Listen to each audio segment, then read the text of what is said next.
Hello, everyone. Welcome to the May 24th meeting of the Waynesboro Area School District Board of Directors. Please stand for the pledge. Pledge allegiance to the flag of the United States of America and to the republic for which it stands, one nation, under God, indivisible, with liberty and justice for all.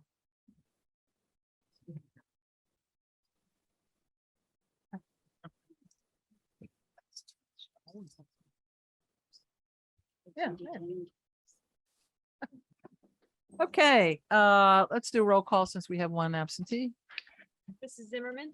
Here. Strike? Here. Dr. Royer? Here. Mr. Smith? Mrs. Courtney? Here. Mr. Marvin? Here. Mrs. Sullivan? Here. Mrs. Miles? Here. Mrs. Harold? Okay, today's agenda, Dr. Klein, I don't think we have any additions or subtractions. Okay, do we have a motion to approve? Move to approve. All those in favor, please say aye. Aye. Any opposed? Thank you. Same with the minutes. Do we have a motion? Move to approve. Second. Anybody find any problems with the minutes? Good, okay, not. All those in favor, please say aye. Any opposed? I'm sorry, I did miss the first and second. Okay, that's fine. Who was that? Mr. Marvin and Ms. Miles, okay. Okay, on to the superintendent's report. All right, thank you, Mrs. Harold. Wanted to give the board a heads up that came to our attention, and we have been working with Mr. Erickson on this, that there was a student account compromise that occurred last week, I believe Thursday. Is that correct, Mr. Erickson? That is correct, Dr. Klein. Okay, thank you. And what we found out, that during that time, we had gotten an email from a parent, and we were a little concerned with some of what they had said was in there, and trying to review it all and look through, with our tech department, we were finding that there was that it was not hacked, that it was through the sign-in of a person, of a student, and that there was no personal information. There was a concern that a social security number was picked up. We're not quite sure how that would be done because those numbers are not kept through that it would not be that access. We're a little concerned of why they thought that was there, and we'll try to do a little more investigation to see how that would have happened or why they thought that happened. Also, there was information about other educational information. We are looking to see that maybe a worksheet or something may have been accessible, but we're not completely sure.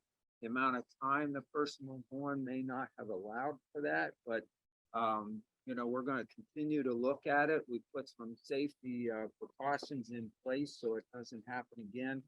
If my understanding is the reason the way the sign-in has been set up for elementary students was because, and I think it was an internal agreement among administration that to try to make it easier for elementary students to be able to use the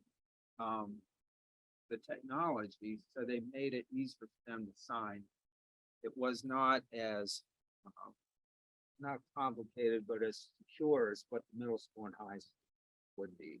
So that's why it's believed. So it has been changed, and it will be a little more complicated for the kids in elementary moving forward because of this issue. And but anyhow, I don't know if any of you have any questions at this point, but I wanted to at least share that much that you would be aware of. Anything else under report on today? No, Okay, thank you. Okay, looking at the people who have signed up for public comment, I see two, maybe three, were interested in speaking on what Dr. Klein just addressed. So if he answered your questions, great. If not, and you would still like to speak, that's fine. So the first person we're gonna have come up, if you would like to, is Catherine Smith.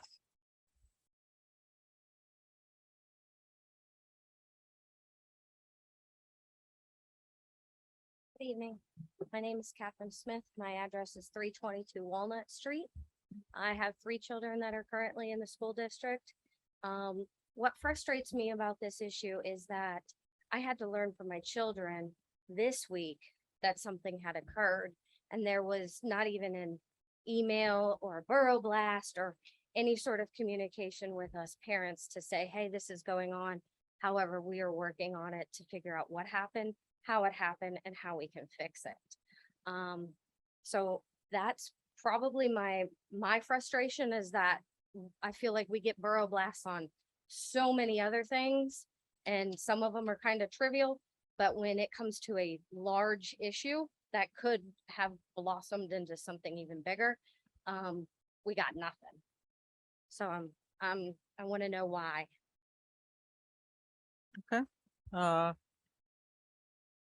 We don't have an answer to that right now, I don't think. I'm sure if you call that Tuesday, call later in the week, we know more information because it's ongoing, that perhaps, what do you want to call for information about that? The principal, how about the principal of the high school, or I'm sorry, from the school, I have kids in all of them, okay?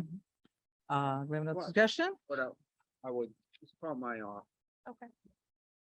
Thank you. Thank you. Okay, next one is Cassandra Ward.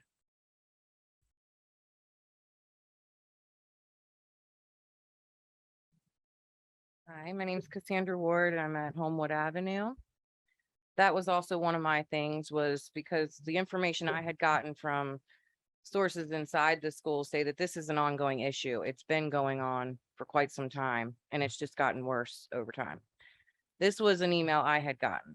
Today, the district had a massive hack in kids' email and computer accounts. All the kids' lunch numbers have been exposed, and now the district is playing cleanup. Intellectual property and online identities were compromised. Sounds like high school and middle school kids are behind it. And then the district knew about it, according to the assistant principal at the high school, Principal Kopko. So once again, if this is an issue that's been ongoing, it's something that's definitely very important to parents to know when it's happening, so that we're not saying they're bringing these Chromebooks home and getting on our Wi-Fi. We have no idea how big the security breach is. Okay, well, apparently Dr. Klein's saying it wasn't what that email was suggesting that it was. But I understand you want clarification. When as you to have what was kids going coming on. home saying we have to change our passwords, but we don't know why, they're not even being told, what's going on a lot of the time. And at the last school board meeting, I had listened to the complaints of the charter school costs going from $2 million to $3.6 million. That money comes from funding from the state and goes to the district the kids enrolled in, correct? And then it goes There's no to the extra money. school. There's no extra money. No. It's totally out of our, Yeah, so if you're Budget. not educating that child and they're going to a charter school, that money's got to fund them.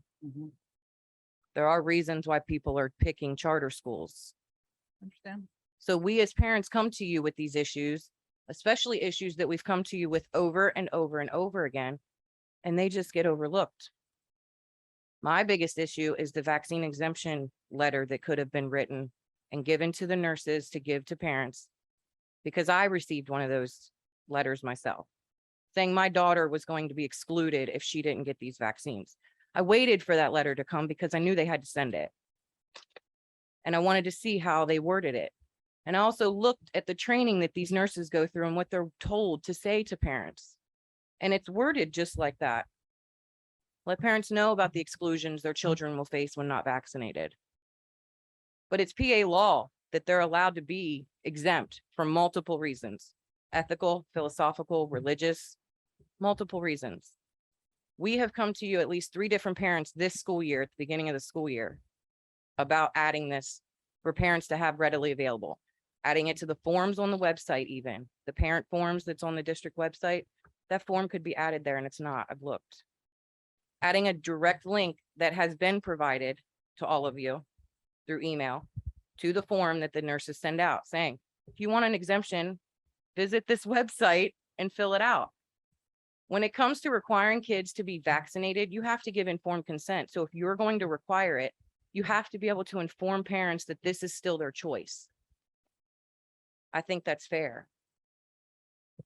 And then my last issue would be, we want kids to come in with a purpose, like they're working for a reason, like it's important. My son came home this week with his CCR assignment that he turned in. It was for his shadowing, where you shadow somebody that goes to work. And his teacher said, well, you're failing this class. So what was the point? Is that acceptable? I mean, we want to tell our kids that every assignment is important. And even though he can be lazy and not want to do it, the teacher has to, you would think, be encouraging to any assignment that's being turned in or any attempts that are being made. And he came home and he felt defeated and he made it seem like, well, then what's the point? That's how they walk out of class if that's how they're treated in class. Thank you. Okay, thank you.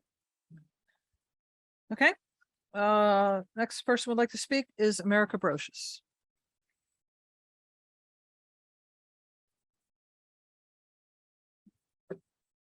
Hi, my name is America Brocious and I'm at 13224 Delaware Circle.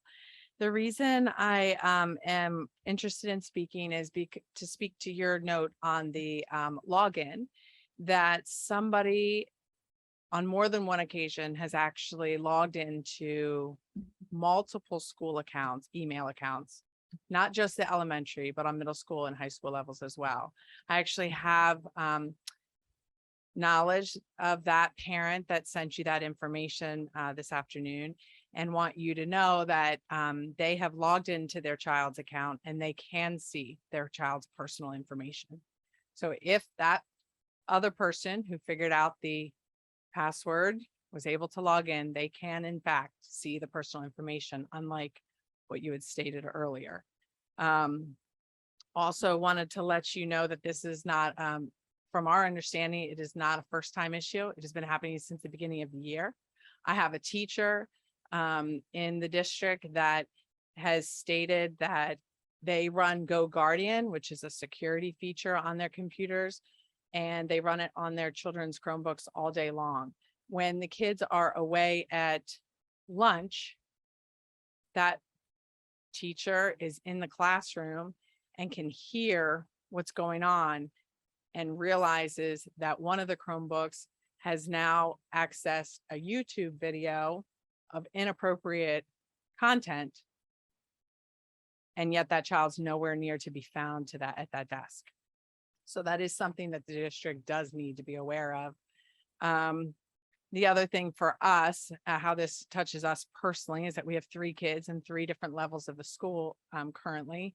And I had emailed the middle school principal, Mr. DeAngelis, and requesting a possible solution, because our middle child rides with the car with my oldest child who drives to the high school. They're on the same schedule usually. And in the beginning of the year, we had a transportation change. And so I called into the school and told them that they needed to let my middle daughter know that she was to ride home on the bus because the transportation had changed. Unfortunately, that message did not get to the student that same day. They have since rectified it. And since then, our children email each other all year long, letting each other know what the schedule is if something changed, so that they know how to get back home, because our middle child doesn't have a cell phone. Now we have this email concern, and my children are no longer allowed to email each other, which makes it problematic for the transportation issue, being that she doesn't have a cell phone. So I emailed Mr. DeAngelis requesting that they would have the availability to email each other again, because they are siblings. And he said that he would look into it for me. He thought that that was a possibility. So he submitted the request.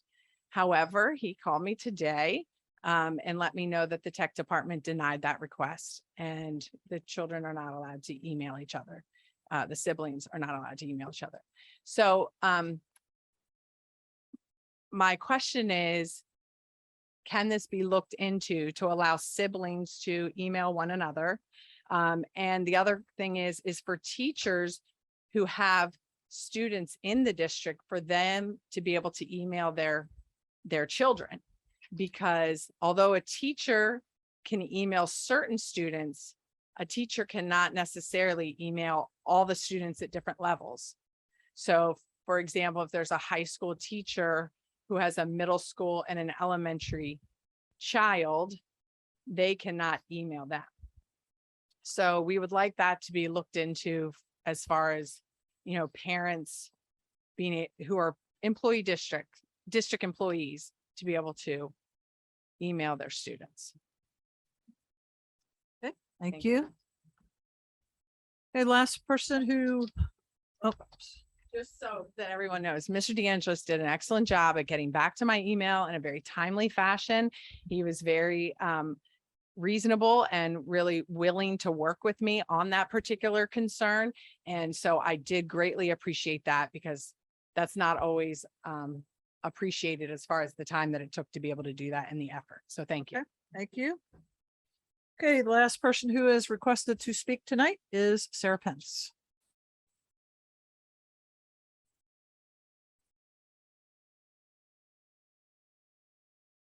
Good evening, Sarah Pence, 14728 Honeydale Road here in Waynesboro. I was just here to talk about, make a plug and a thank you. I'm the new Fairview Elementary PTO treasurer. And so we are putting on a June fair, and some of you teachers may have remembered the May Fair. I've only lived in Waynesboro 10 years, so I don't remember the May Fair.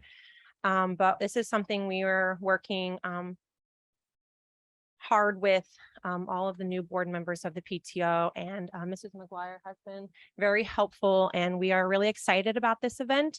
And we've been doing a lot of advertising on social media, but I just wanted to make sure you all knew it's June 10th. It's a Friday.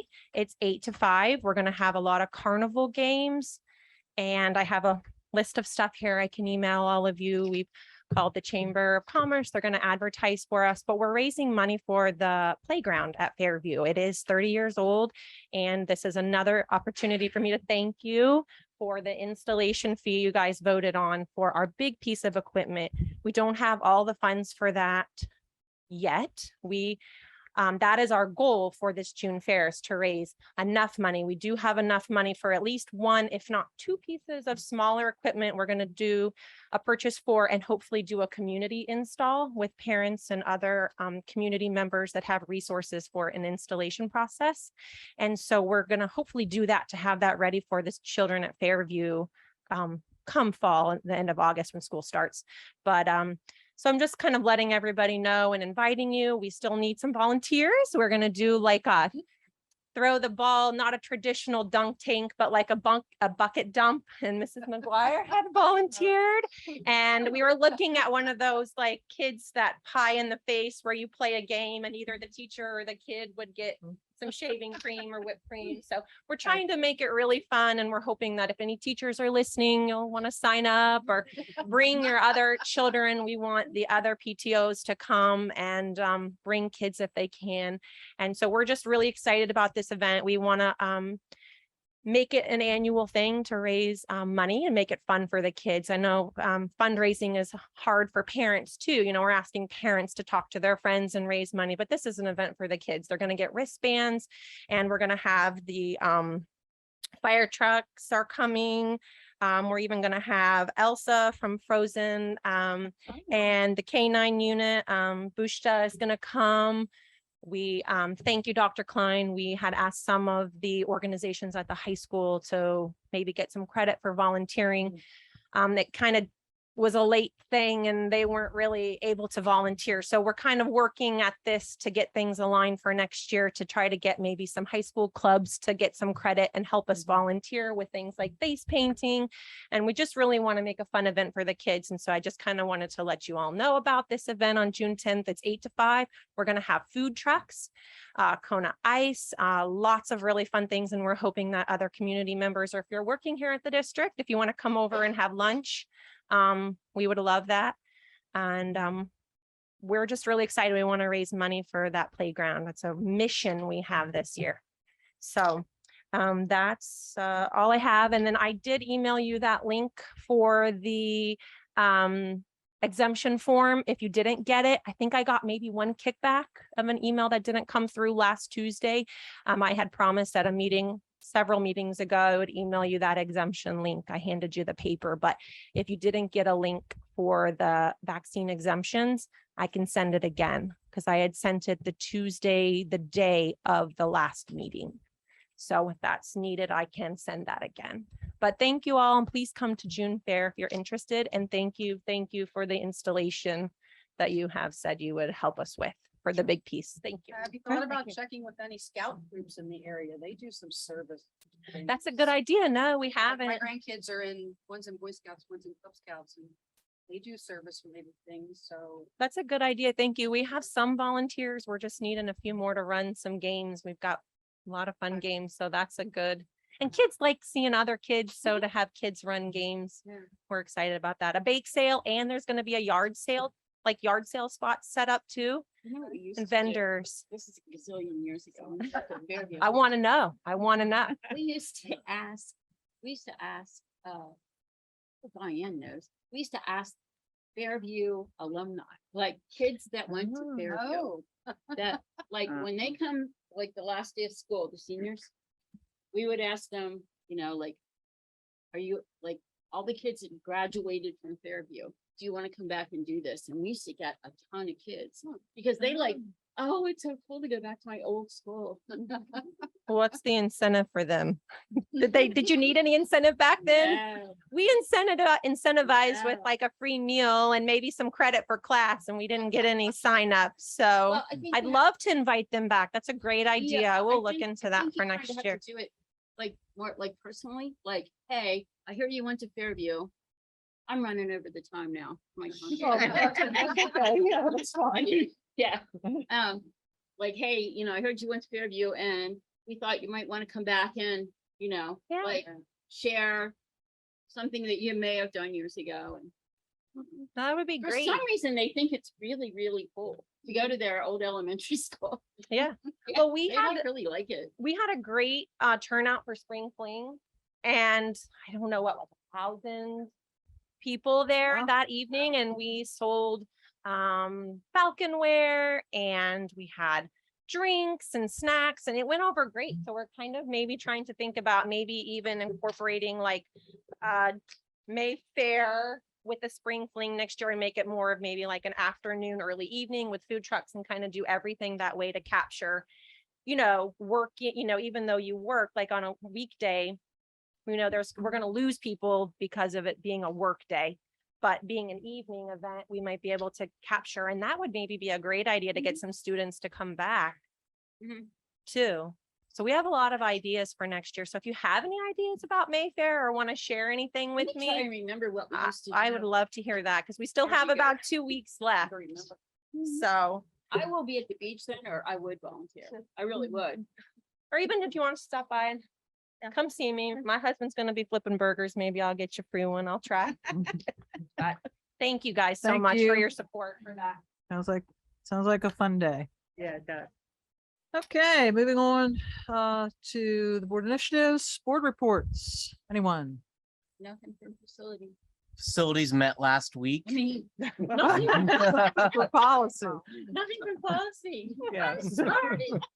Killing me, Small. Facilities met last week at Maori. I think kind of going forward, we're gonna try and rotate some of our meetings at the various schools as well. It was fun to see additional board members who came out of the goodness of their hearts that were not on the committee there. So that was good.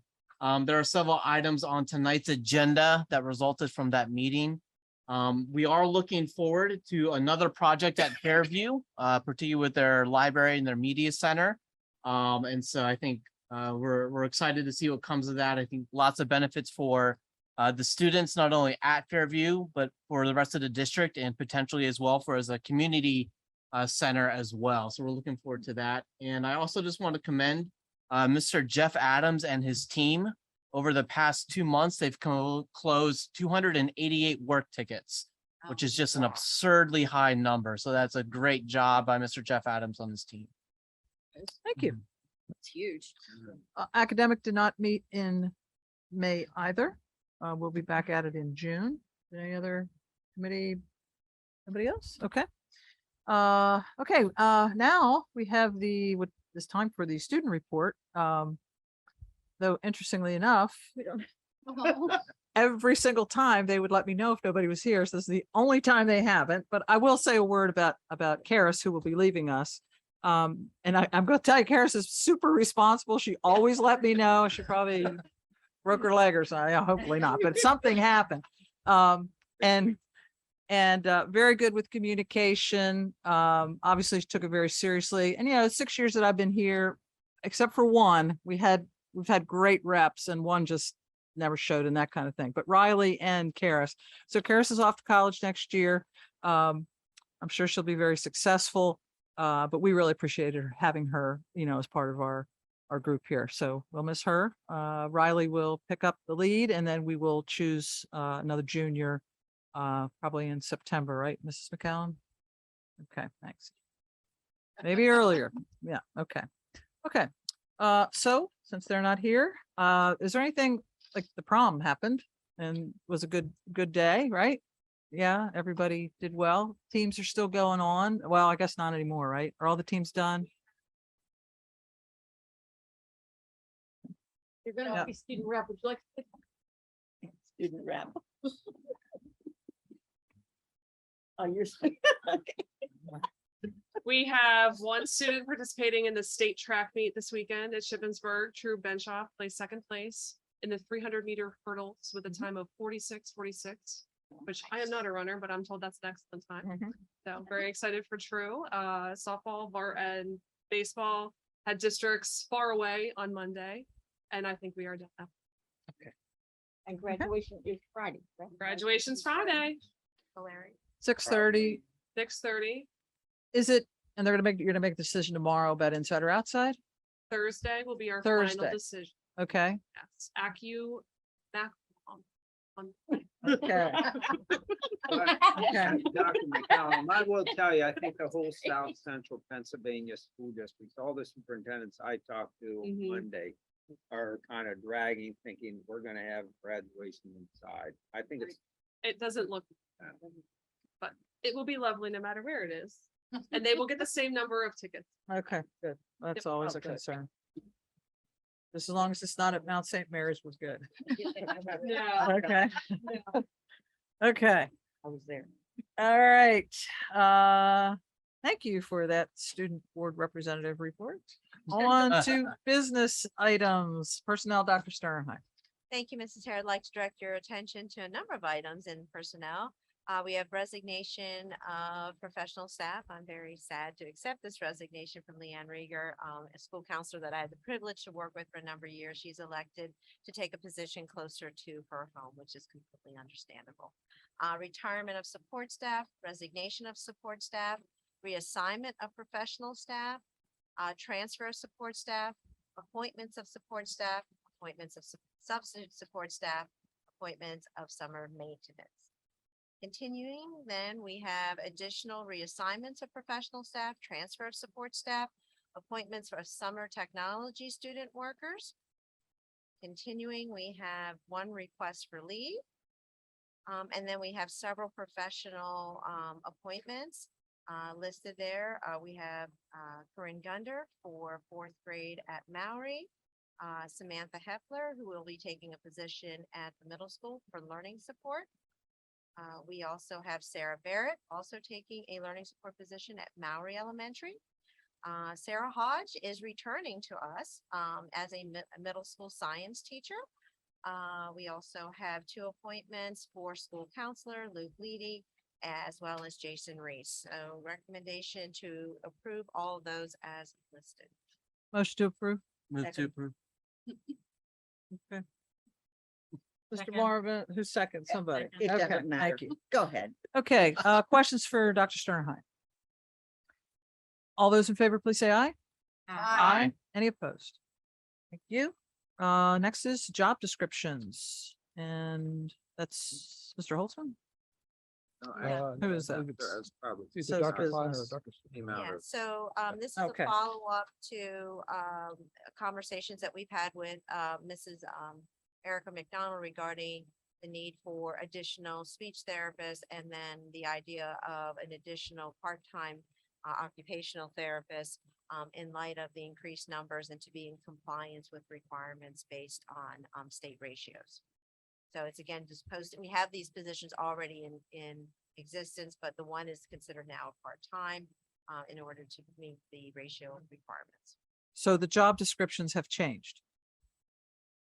That, because it says we're voting No. on job descriptions. No, the job description has not really changed. The job description, we've never had a part-time occupational therapist, and that's essentially the difference. Okay, but Correct, we're, Mrs. are you asking us to vote on the position or the job description? We are just looking at the job descriptions this That's what evening. I thought. Okay. Okay, knowing that, do we have a motion? Move to approve. Second. Questions? Okay, all those in favor, please say aye. Aye. Any opposed? Okay. Now to you, Mr. Holtzman on the Mallory Elementary Playground. Yes, ma'am. Thank you. So Mallory Elementary, we have had a problem with water runoff from the fields behind the school itself. So the fields sit up higher than the rest of the school. Every year we put thousands of dollars of mulch across that playground. And it is a substantially sized playground. We're talking probably not quite an acre, but it's pretty lengthy. I know it's at least 250 feet on the one side alone. So so the problem we have is the water comes down, comes right across all of the macadam, hits the mulch, takes the mulch and just pushes it right out into the field. We've had this problem for years. We've looked at it from many different perspectives.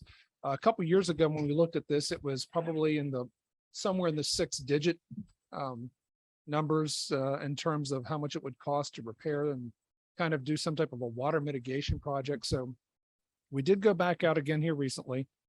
We talked to Brindle Associates and came in, had them take a look at it.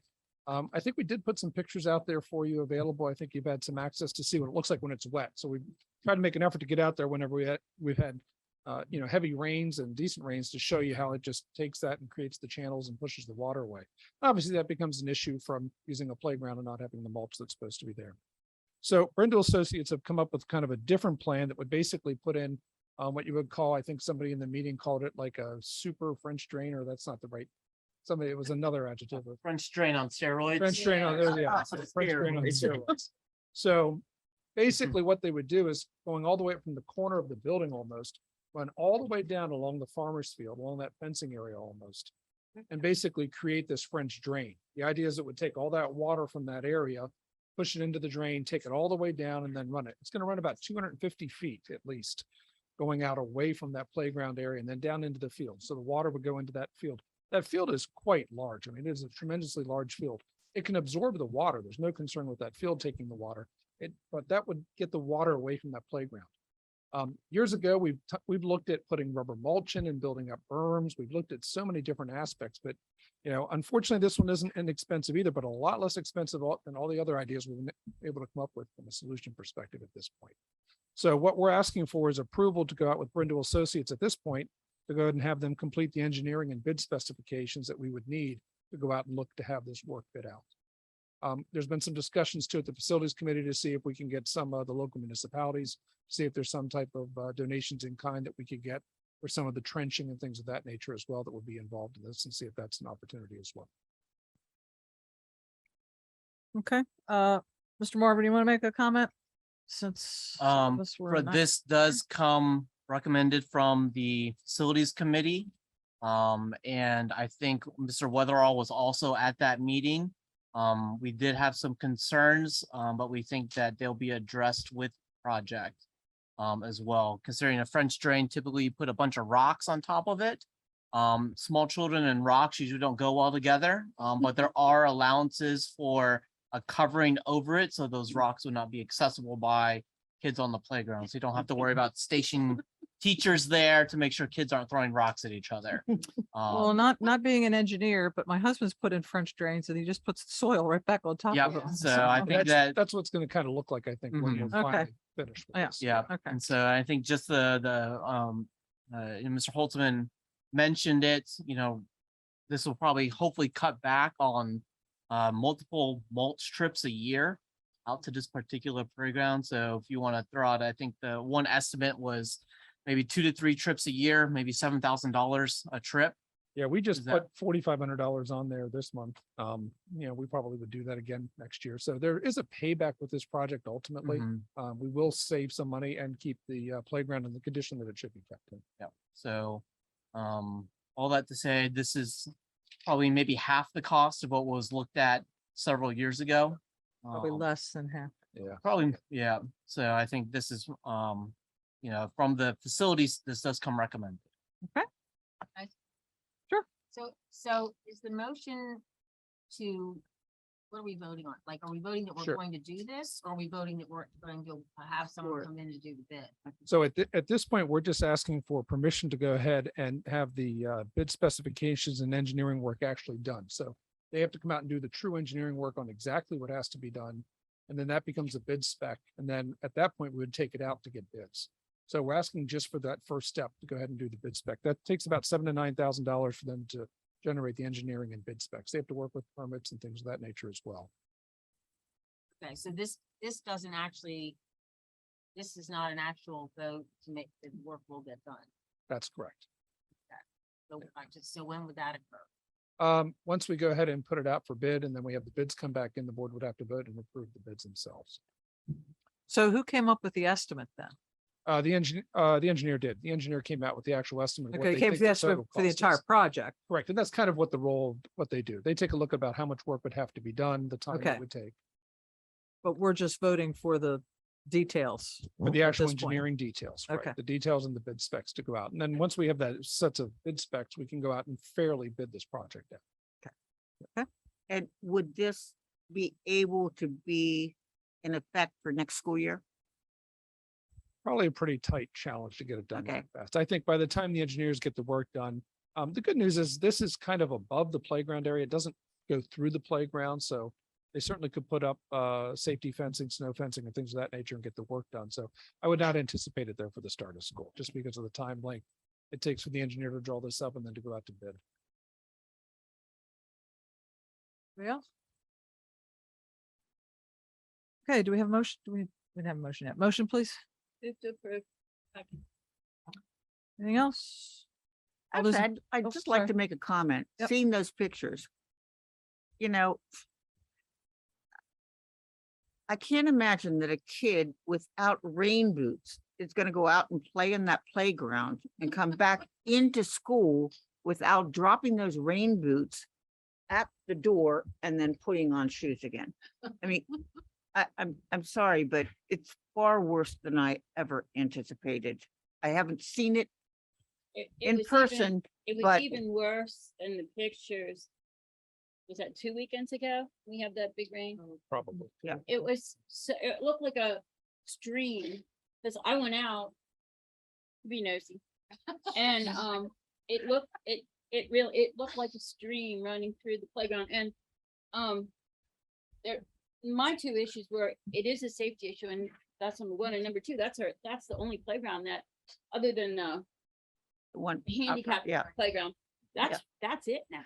Yeah. That's our only playground anymore. Well, I know. Well, I just wanted to say that I was questioning this whole thing before I saw those pictures and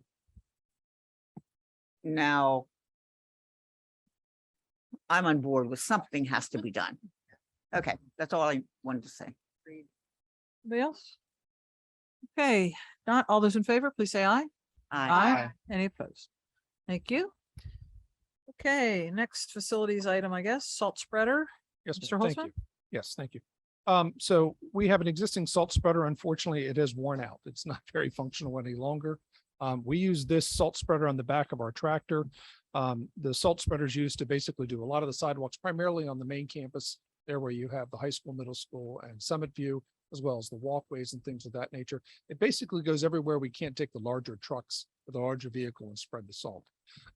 We looked at two different items. We visited this with the facilities committee. The one we looked at was less in price, but it was basically a broadcast type spreader. So it's, while you can control it a little bit, it basically just broadcasts that spray out the salt out. This one we looked at is more of a drop spreader. So it has a larger capacity and has the capability of being adjustable as well as the flow, adjusting the flow as well. So we feel that there's probably some advantages in making sure we put the salt where it should be, not out in the grass, or not covering it and having to go over twice into an area if it was too small. It'll allow them to make a decision if the ice is really bad to use a heavier flow or a lighter flow SD. So we think there's some advantages to that, but we do need to replace it. So we're asking for approval to replace the salt spreader. Motion, Move to approve. Second. questions? Just a comment again from the facilities, this was discussed and this is the one, even though there were two, this is the one that was recommended in the discussion at facilities committee, also with the maintenance group. They feel like this one's a lot more efficient and will be easier to use for, as Mr. Holtzman mentioned, in terms of especially think some of our sidewalks, make sure we have a good layer of salt down on especially some of the incline sidewalks as well. So they think this is the better option.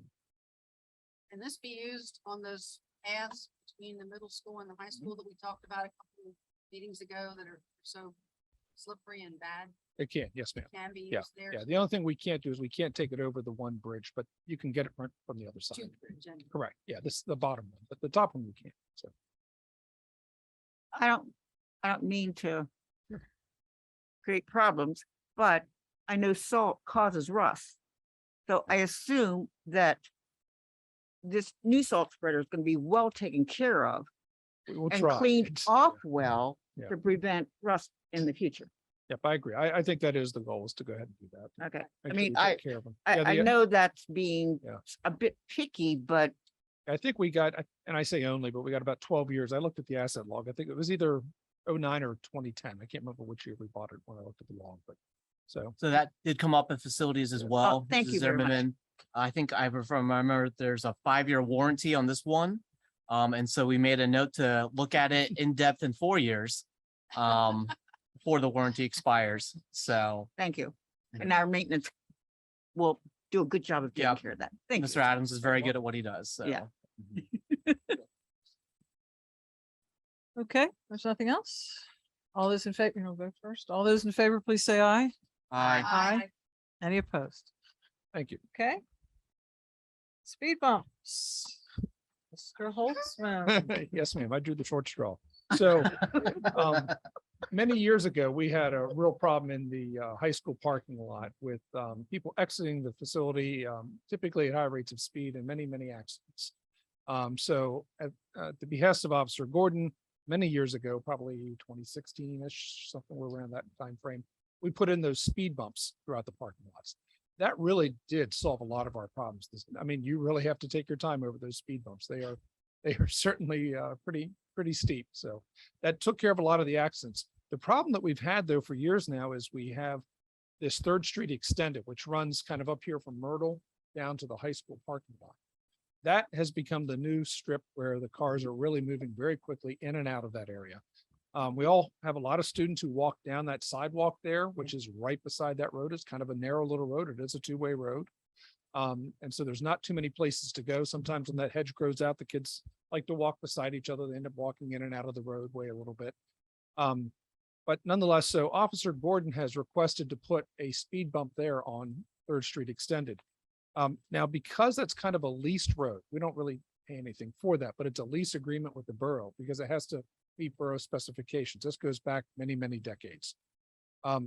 Because it's kind of incorporated into that world, if we put a speed bump there, we can't put those very inexpensive, but not necessarily, I should say, road certified type speed bumps like we did in the parking lot. We'd have to do a speed table, which would be very similar to what we have in front of Summit View. If you've seen the one at Summit View, That's speed table. that's a speed Oh, table. okay. So Little smoother.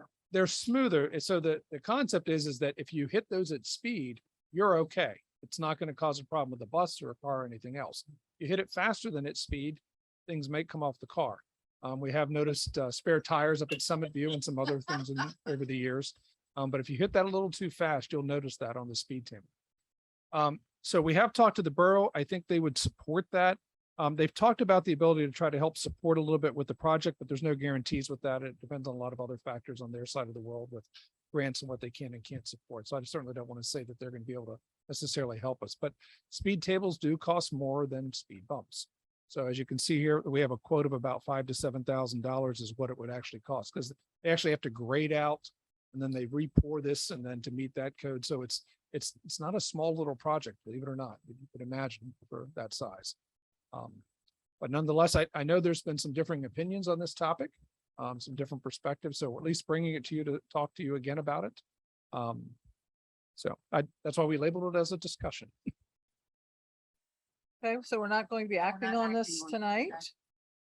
Anybody want to make any comments? There's a lot of traffic on that walking and driving, home football games too. I walked up that way, so there's another place where you have a safety.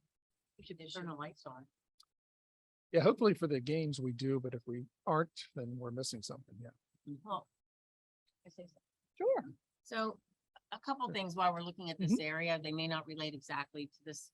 Sure. If we're looking at the entire area, I do think we need to, when we have, I would like to know when that gate is open and when it is shut. It was my understanding when we made that driveway coming down the hill one way, that the agreement was that we made that one way, but we were going to be able to use that 3rd Street extension for exit anytime there was a public activity. So, Okay. so that there would be 2 exits, you know what I mean? Because you used to be able to exit up the hill. Right. Or go around. Yep. So that 3rd Street extension was supposed to take the place of that hill. Right. So there was 2 events in the last year where Okay. I asked a security person why the gate wasn't open. Because the traffic was way backed up, you know what I mean, going out the other way. And the comment that I got was, we don't want to cause congestion on Myrtle Avenue.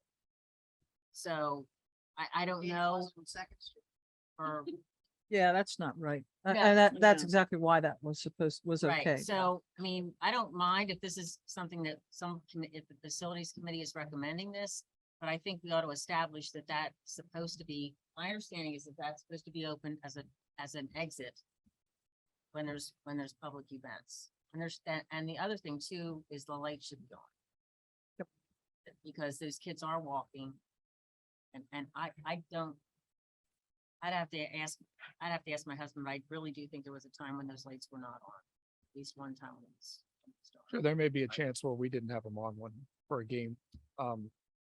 I can't speak to why. I know we do keep that gate locked for certain large events. I don't have the exact reason, but we could try to get some information back to you as to maybe their thought process on why they do it that way. At least we could talk about it some more and come up with a solution then.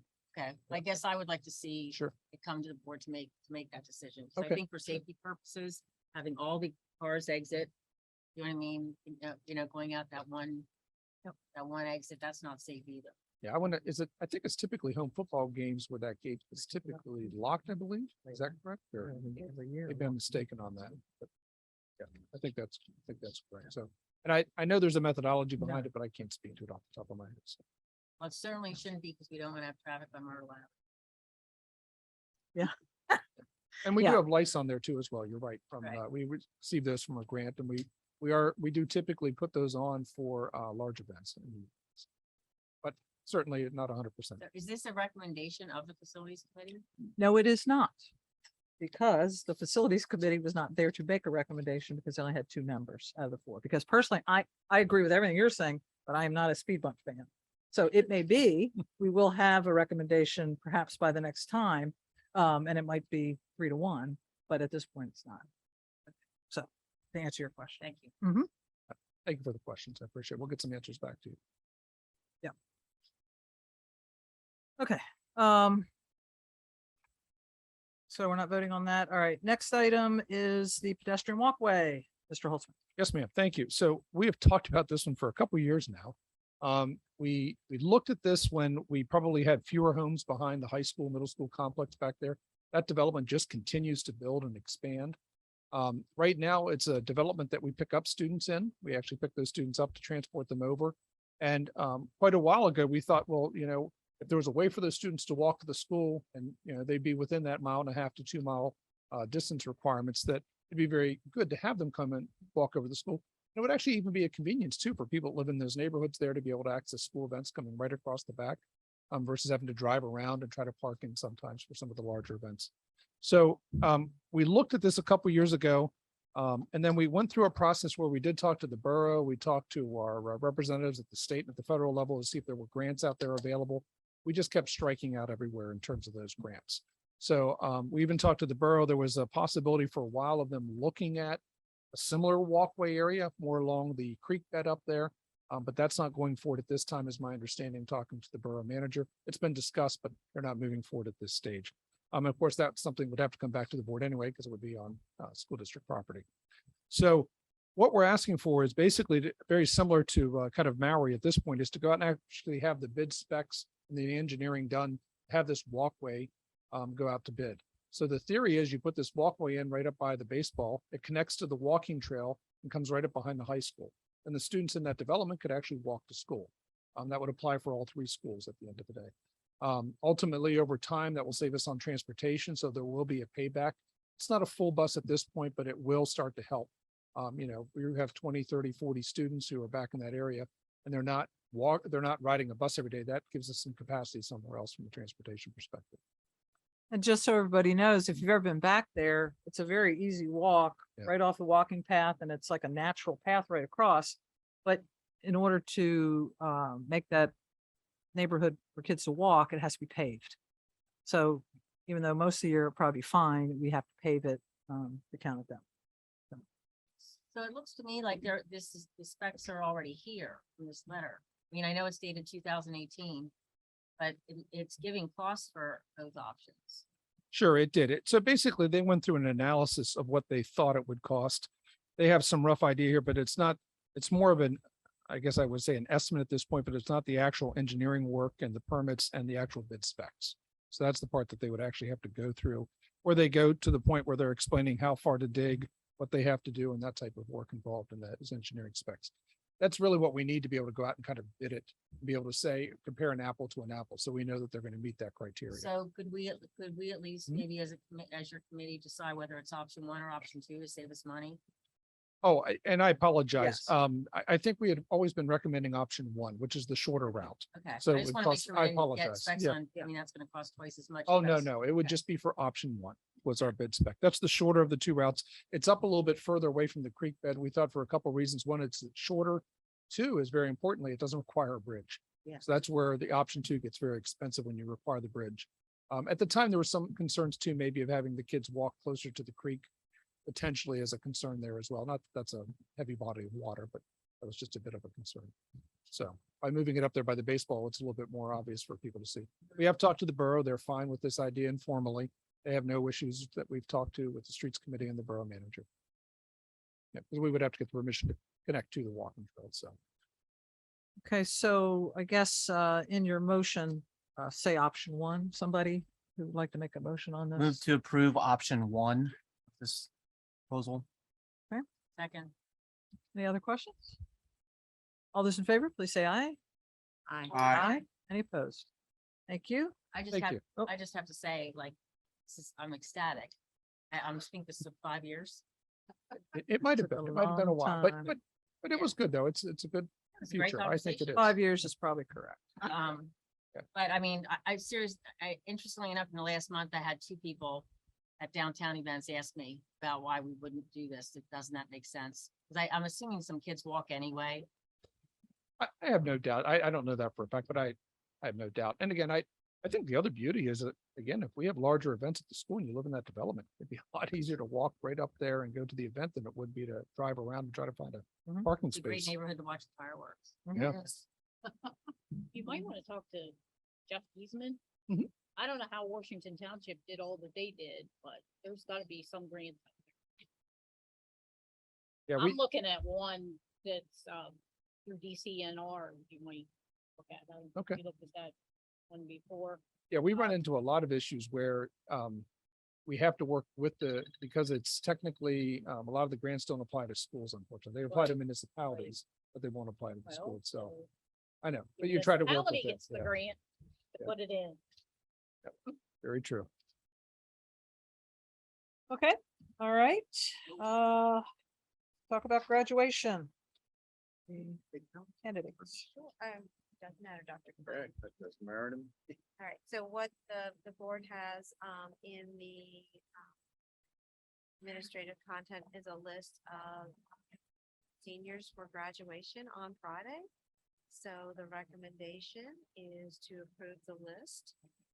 As noted, I believe that, we have all board members attending graduation on Friday, so we're super excited about that, and we will have some additional conversation with board members, following the meeting then regarding the distribution of diplomas and if there are particular graduates that you would like to, provide or award the diploma to. So it's with great pleasure. I recommend the following candidates as the graduation class of 2022. Move to approve. How many kids is it again? That's what I was gonna ask. Wait. Many. Okay, thank you. 292. Okay. Somebody asked me that the other day. Okay. Questions, comments? All those in favor, please say aye. Aye. Any opposed? Okay, next item is a discussion about the wraparound daycare transportation. Dr. Klein. As you know, since I've been here at Waynesboro, as superintendent, I have promoted early childhood education as early as I can get it.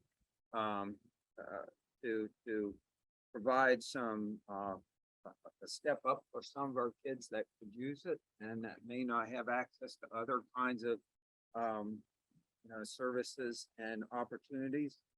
And we've done a lot. Actually, I think, Eric, I believe Waynesboro probably a little ahead of other areas in the county. One of the things that I've been very supportive of is a concept called the Bloom Center. It's a program. It will have a place in Waynesboro. It may move around, but it will have a place. But Bloom Center is basically something where early childhood or childcare facilities can be part of and participate in to have professional development on various things, leadership and just, on what they do every day. The program itself, to me, is extremely important because it is something that will raise the quality and the rigor and the strength of our preschools and our daycares in the area. Now, having said all that, as supportive as I am with that, one of the things that I'd like the board to consider is that we look at the possibility in order to incentivize that participation of the various daycare centers in the area is to possibly give them the transportation for school age children for wraparound care after and before school. And the reason for that is, again, to incentivize these organizations to be able to participate in this program. And I believe that the major 9 childcare facilities in the area, are interested in taking part in that center. If we do.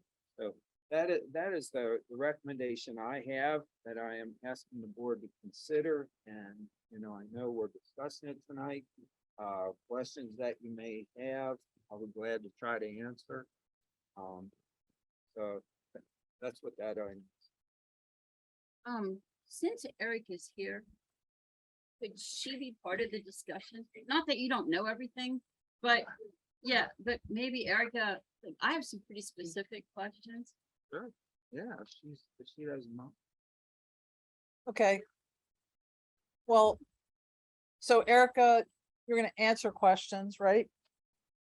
Okay, so why don't you sit there in the hot seat today?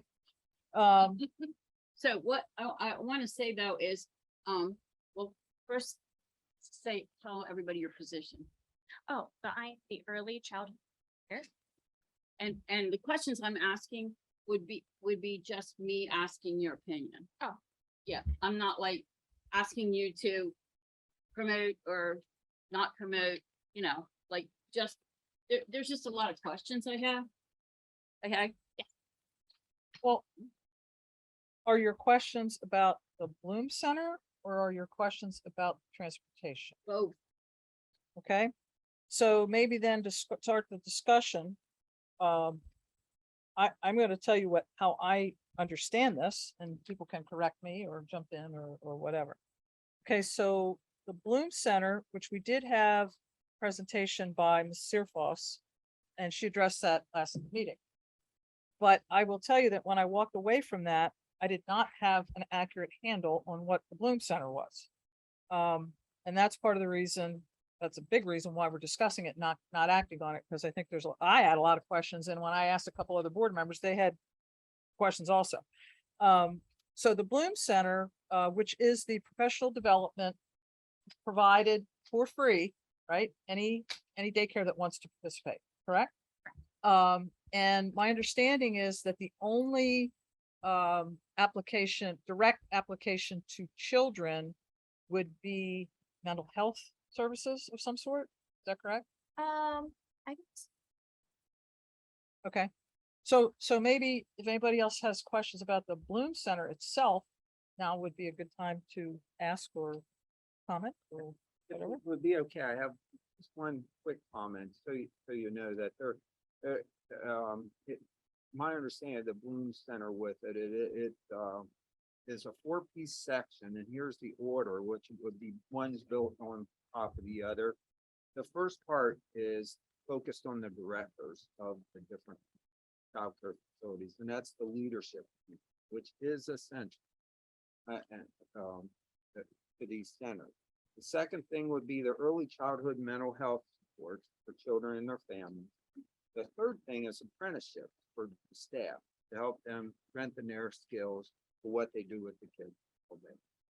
And then and then again, there's kind of professional development of training and resources for everybody.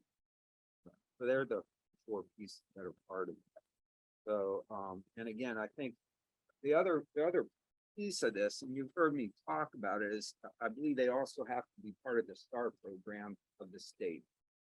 so. Is that correct? Basically, Director's Dish started back in 2000. Bloom Center is now going to take over of corrections. Basically, the directors are meeting once a month, whether in person or virtual, to kind of get together, build that foundational support for one another and build their programs up. So what Annette is kind of putting out there after she has started her apprenticeship program was the idea of building up something in a community, knowing that Waynesboro has kind of built stronger childhood education. It only made sense to bring this pilot program to Waynesboro and kind of take over Director's Dish by creating the center. Initially focusing first on the leadership qualities that enhance programs themselves, then building onto the mental health programs, children and their families, building then into apprenticeship, and then finally into building up their stars 3-4 quality. So kind of is a scaffolding system at this point, not so much location as it is combined efforts together. So they're sending people out to the daycares to train or whatever.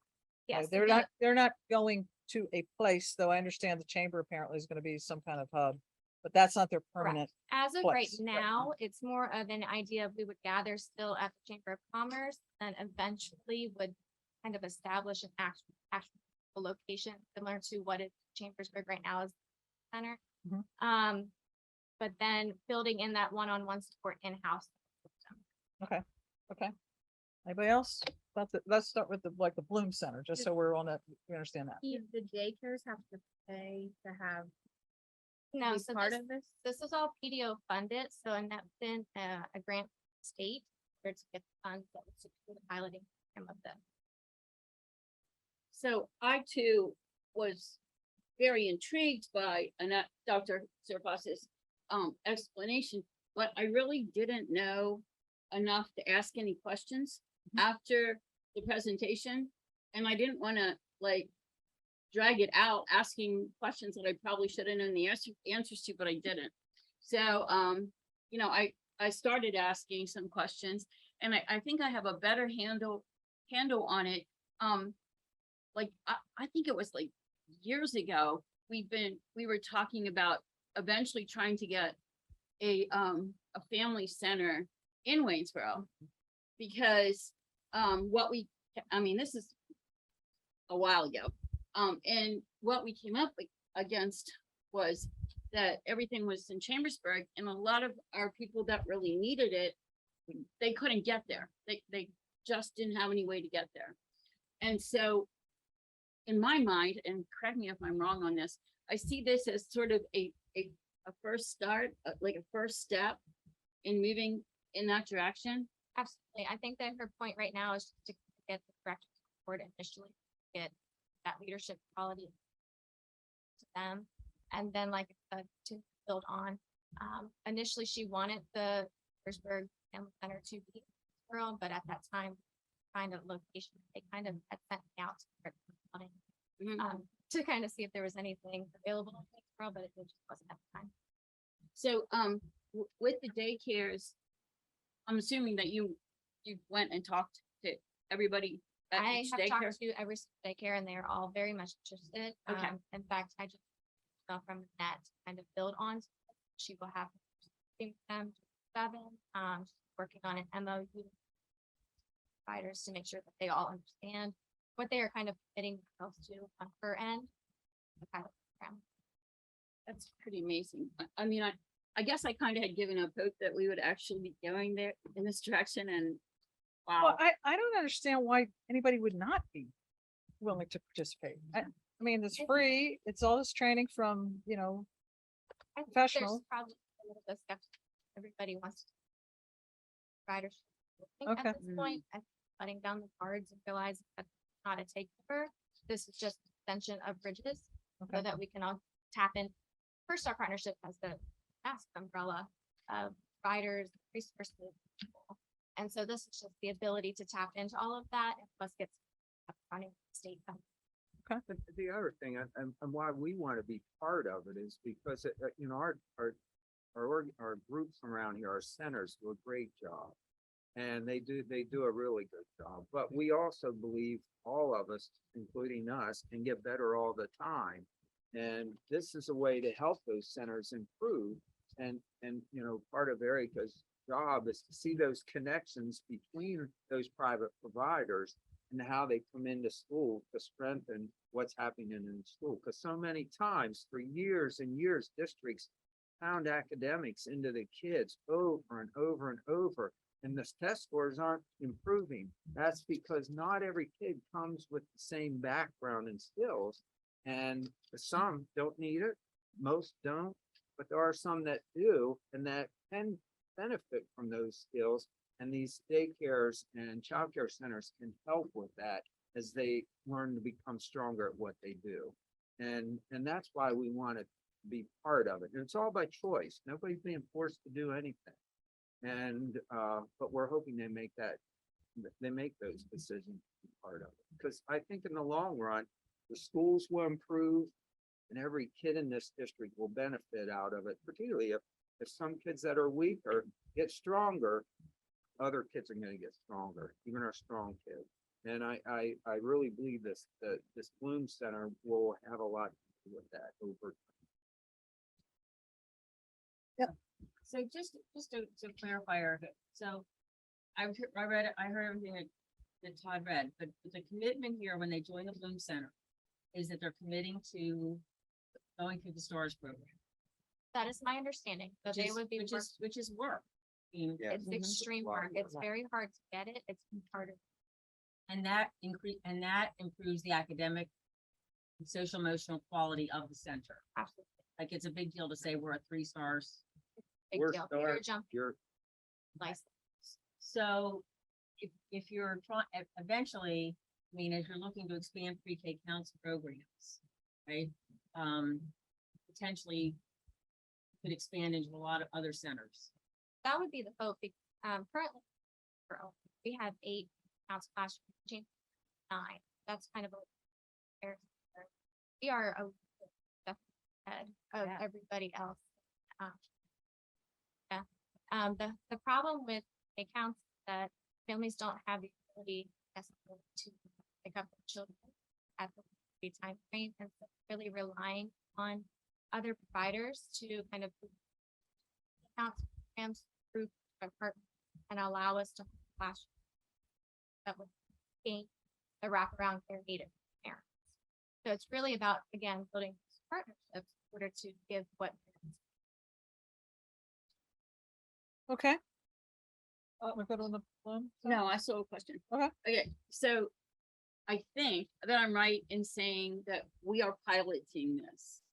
Pilot program, yes. Okay, so we're piloting this for the county? Yes. Okay, and, just wondering if it's been noticed anywhere?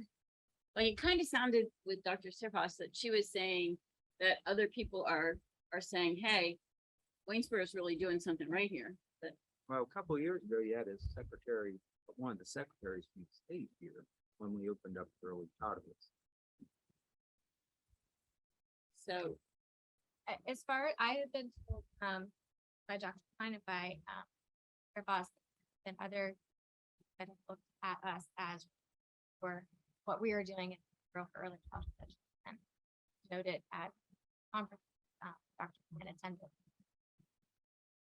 Harrisburg, But Erica, were you surprised that, that all 8 centers like committed to having an interest in doing this? not at all. No? Yeah. Just the fact when I think for directors should already be established for at least a year. I think 2000, and I jumped in at 2019, and they were very much harder, not harder. They went harder, other and be able to say like if my wait list is full, I can recommend another center. That's not your editing. And that's the key, I tried putting early childhood in other districts and we've done that, but one of the first things we face is some pushback because they think we want to compete with them. I don't want to get into early childhood business. We want to stay K-12, let the private businesses do that. But the biggest point is creating that partnership. And that's why we're doing the pre-K counts. We're doing all the things we're doing to get as many kids. This district qualifies for over 600 kids in this district for pre-K counts. We don't quite have 200 kids in here. What, 130 some? 100. I would love to see 200 eventually, because I think you get to a third, you're going to see significant difference over years in the quality of what the kids are getting and the success rate throughout this district. We already do a pretty good job with academics in this district. I think you'll see even a greater success story with more of those kids that get in.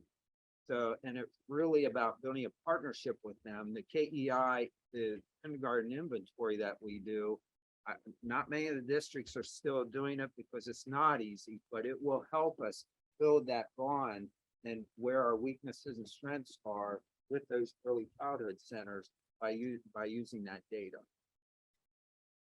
Okay, so it sounds like everybody that's spoken at least thinks the Balloon Center is a great idea. So, I assume. Well, yeah, other Okay, than so- I question the transport, is that where you're going now? Yeah, but go ahead. Yeah. Yeah, I don't understand where the transportation piece comes in, The transportation. because that's what we have in front of us. Right. And that was to be used as an incentive to get these centers to be part of this, of this boom center. Transportation meaning, what kind of transportation are you talking about? For the wraparound care of students. Now, before school and after Before school. school and is that after what school. or in wraparound? school, yeah, I'm sorry, yeah, before school and after school. This is Okay. because the pre-K counts only runs till a certain time in the day. I think one thing that the board has to be very careful and consider, that we're talking about there's two different transportation issues here. If you do school age children between, that are K-5 that we already do, you have one issue there. To transport them, we do it a little already, I think, between a couple of the daycares. We do some of that transportation. That was my intent of approving that.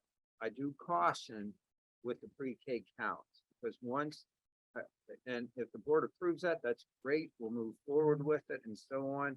The difference with the pre-K counts kids, if we do the transportation, is that the district will be obligated, if any private school that we have to transport, we will be obligated to provide that transportation for them to, like St. Andrews, if they had a pre-K program, the broad forwarding, and I think broad forwarding does have, or a couple of them. So that is something that we have to be concerned about.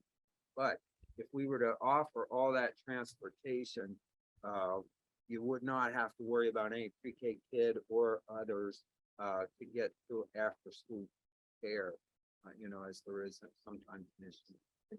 That was my question to Erica, where I was headed with that. So we know that there's centers that have space. But one of the barriers to them taking a pre-K classroom is they have to be able to have wraparound care. Right? And in order to have wraparound care, families go there. A lot of times those families don't want to give up sitters to go into pre-K counts. Correct. Because then they want to stay at that center. Correct. Because they're afraid of not getting my babysitter back. Correct. So like, for instance, have a child at high school, have wraparound that their child might school have the ability to get like meat stock, and that child has wraparound care. So they might be saying, well, I'm not going to count because I can't then that much 30, but if I then in a facility that has counts and wraparound, then I can transport all my children. So it is about building, one solid foundation for entire family. You're thinking of them through the. Would any of the centers consider, I mean, I know, the daycare center, but would any of for pre-K counts, if they have the pre-K counts class at their facility, they wouldn't need the transport. They shouldn't need anything. Correct. What I'm saying, if we can do kind of like, I think it would be a win that parents to vote. They get to have pre-K counts options. Don't have the back kind of wrap around or other. But also those pre-K counts, children want to stay in the same place. You know what I'm saying? And they can't Right, stay, right. they can't get to school. That becomes the issue. It becomes then a change of state provider. So what you're saying, like, let's say Noah's Ark, there's a pre-K class count, let's say they had, but they have siblings that go to another school. Even though the pre-K counts job would stay at Noah's Ark, the other kids, that's what we're asking to transport them to Noah's Ark. Or even the fact that like how we've asked counts class and now they're going to start in first grade, whatever. Now they've graduated down, have to a different provider. They don't have patient. Can't that's it.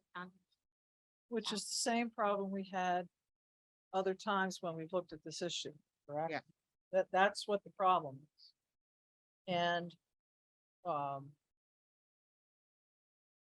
guess, and again, somebody could tell me if I'm wrong here. The way I'm looking at this is use the word incentive. But it would go back to what we've eliminated, much time and effort spent because of the shuttles and things like that, that we've eliminated to make transportation, more school centered and preventing, kids getting there late or having to leave early and those kinds of things. So my understanding is if this would be approved, that's what we would be going back to. Is that correct? Yeah, that's why I did not support the transportation prior to this. The Bloom Center is a big carrot for me. I want to see these centers be part of that, and that's why I put this out. But that is correct. If it would undo some of the things that were done, I believe. I'm not sure. I would think that it would undo some of that. But though Erica said, with not fully committing that they're interested anyway, which of course they should. I think they would be very interested in it. And I'm assuming though, when you talk, you're not talking, are you talking about transportation when you talk to the daycares or? A little bit. I think that I think that there's been gained trust kind of and not like too, but too I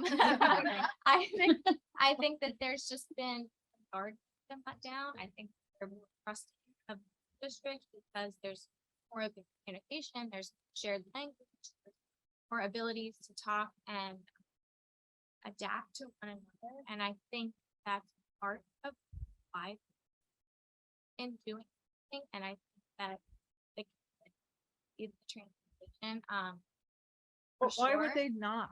Like, I don't understand why they wouldn't. I think it still down to he wants to hold other front center.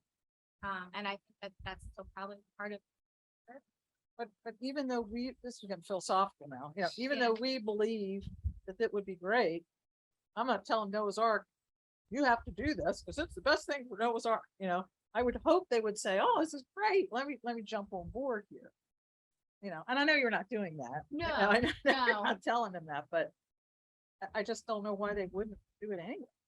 So And that's that just is me. a big part of Veritas' job, being that liaison. Because not all of us can do that, as we don't know it as well, but being that liaison between all the centers and also all those that have done the providing for us, aside from, you know, overseeing the pre-K counts and, you know, Branton and all. help. And everybody's struggling. There's no staff, we're working kind of shift change and take care of our foundation. I think that they just help. I think that's Okay, so we're getting a better handle on this, I hope, at least, I mean, I have a better handle on it. But again, what the district, our district is being asked to do is to provide that transportation. And these are discussions we've had these discussions these 3 other times, I think, if I'm correct. So we're asked to provide transportation for our kindergarten students. For our school age For students, school age kids. school age kids. Well, let me just ask this question. That, Because I mean, you know, my kids they wouldn't be part of this, so I really wouldn't know. But in our district, do we need before and after school care? I did hear somebody say, I guess it was Craig Reed, I think it was, that all the Y programs are in all the schools. are They're- filled. Yeah, and they're filled with waiting lists. I'm Yeah. not sure of the waiting list, but I know that I've been told they're think- full, but Well, at yeah, I one think point we, No, it's been on a list for a year. Okay, and that I know because of the poll, that they're really fighting to stay staffed. Like, they don't, like, we're trying to get lifeguards and stuff like that, and they don't even have enough of, like, they're really struggling to get staff just like everybody else, you know? So, I guess my question is, what do you hear about? Like, which daycares provide before, I mean, I know some of them have to provide before and after school care, because I know parents work till 5:30, 6 o'clock. Yeah. You know, they're not done from work until then. They can't get there Right. before then. Yeah. Well, you could answer it that way, or you could tell me, is there a need?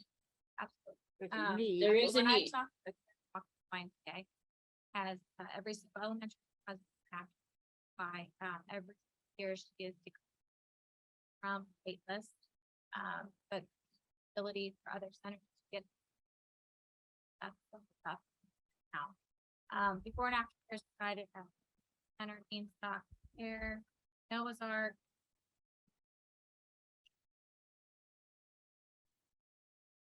Okay, Also, the others do not have transportation available. Not necessarily, no. I would have to ask how exactly that. Um, Of the bus. We provide, What, yeah, when you, I'm sorry, when the board approved the changes in the attendance zones, Yeah. they approved to have Waynesboro Daycare provide transportation to Hooverville and Summit View, and We Care to Maui and Fairview. Yeah. So, Well, we care did not get transportation to Maui until this year. That was added this school year as a result of redistricting. That's my understanding. and I'd have to go back and look at the bus records, but I thought we did that all as part of the attendance zone changes a couple years ago. Now, there may not have been any students who maybe had a need. Yeah, I don't know my that understanding is specifically. the development behind We Care. Okay. Those children used to go to Fairview. And with the redistricting, those students, those parents wanted their kids to stay at We Care. Okay. But they couldn't stay at We Care because there was no way for them to get to Maui. So this school year, a bus route was added I'd have to for go, that daycare. Yes, Dr. Stern. I'd have to go back to the board minutes to see what was approved and I- go back to the board routes I that we don't- approved and look I at don't those. exactly know, and Yeah. we can do the research, Yeah. but we redistrict in 2019. So I don't know where those kids were in 2019. Whenever we redistricted, that bus So- route was added. So that would have been 2019, Yeah. right? Because it's 2022 now. So we did the redistricting, and then unfortunately in 2020, COVID hit, and then so I'm not sure if it is a situation where maybe in 2019 there weren't any families that had children at We Care going to Maui at that time. Like I don't know the ages of the children. So, but I mean, we can go back and definitely look at it. I'm not aware of a bus route, and to be honest with you, I don't establish the bus routes, but I'm not aware of a bus route being established this school year specifically for We Care. I know we've had conversations that those are the two larger facilities, and we wanted to make sure we had accessibility to this side of the town, be able to use one facility. Again, it's creating a scenario where you have to use this one, but this Fairview and Maui can use We Care, and then Hooverville and Summit View can use Waynesboro Daycare. That's how we established it in 2019. My question is, we're talking about more daycares than just We Care and Waynesboro Daycare and Noah's Ark. Why are they not able to use transportation if we have a bus going by? I mean, Can we say that again? That's not Linda? fair. I didn't- okay, so therefore you're talking about 3 different facilities. Waynesboro Daycare, We Care, and Noah's Ark. And Noah's Ark provides their own transportation. Not all, that they provide their own transportation. But like for this year, Linda, they didn't have a bus driver. So they had to have parents taking kids to school. Okay, but Yeah. let's just Uh, dismiss that. Okay. And I understand Noah's Ark's situation because they're within walking distance.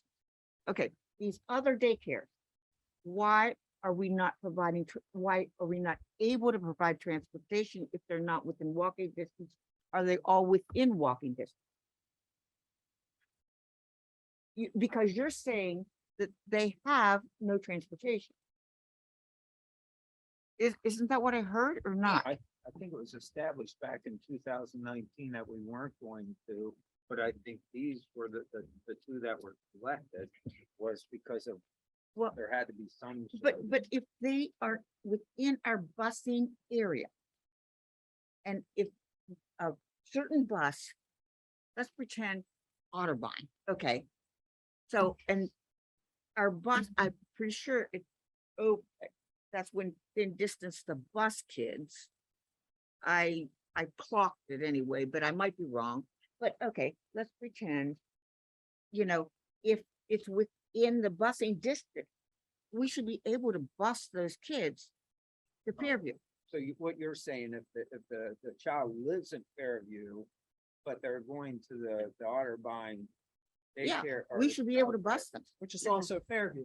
which is also Right, Fairview. would be Fairview. It would just be a different little stop for Right, the right, Fairview right. area, you know. Maybe we do that. Don't we do that? We do Well, that we today. If should it's in the be same able to do attendance, that. if it's in the same It's the attendance same zone, intent. Right. If it's in the same attendance zone, but I Right, I but think what I'm hearing is that if What if There's- they were some of you kids and That- they went to Otter? Well, but I know, but that's that what, becomes the shuttling Right, that's situation. the shuttle. that's the what we shadow saw, that we yeah. tried to get rid of. Yeah. So my feeling, I know I'm gonna get lots of people saying, oh, we can't do this. But if I have a school age kid, I really, really like Waynesboro daycare for my preschool kid. I want my preschool kid to go to Waynesboro daycare. Absolutely. I don't want him to go anyplace else because I like Waynesboro daycare. I'm sorry. No, no, But, they but no. help raise your child. No, I'm just pretending. Yeah, but However, but that is a whole day program. Before and after school care, that's babysitting.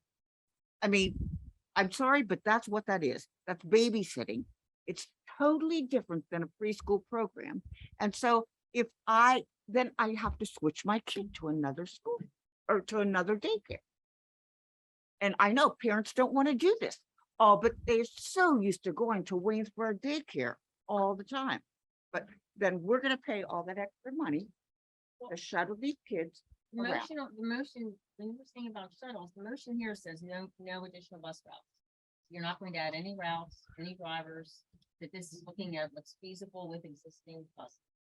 But how can that happen Well, if they want to go out of their but district? but then that means that they have to go to a different school. I mean, I don't know. Yeah, I think I mean- I think it just requires a lot more discussion than what we're willing to put in. Well, tonight. or maybe data, And how many data kids are too. involved at each. care. What I can't understand what Eric is saying is we only have 3 daycares that have busing possibilities. When you said that we've got 8 different daycares. Adding. I know with Otterbein. And fast, it's Yeah. happening, but it's a matter of still making sure that. I mean, in my mind, I would. I've highly background. That's. And see, that's what I think would work out really well, that these directors work together. That we have to shift from this to this, and maybe a parent has to pick up 2 different places within, to pick up their kids. But they still want to keep their preschoolers in this particular spot. I don't know. I just think it needs a lot more information and discussion. It's gonna, it'd be we can give us some scenarios, but I'm not sure. You can give me an exact picture because I think it could be changing all the time because there could be kids that live, in town that are going to, going to Waynesboro daycare, for now, but then there might be some families in another area that now that moved in or have kids that are becoming school age now are going to Waynesboro daycare.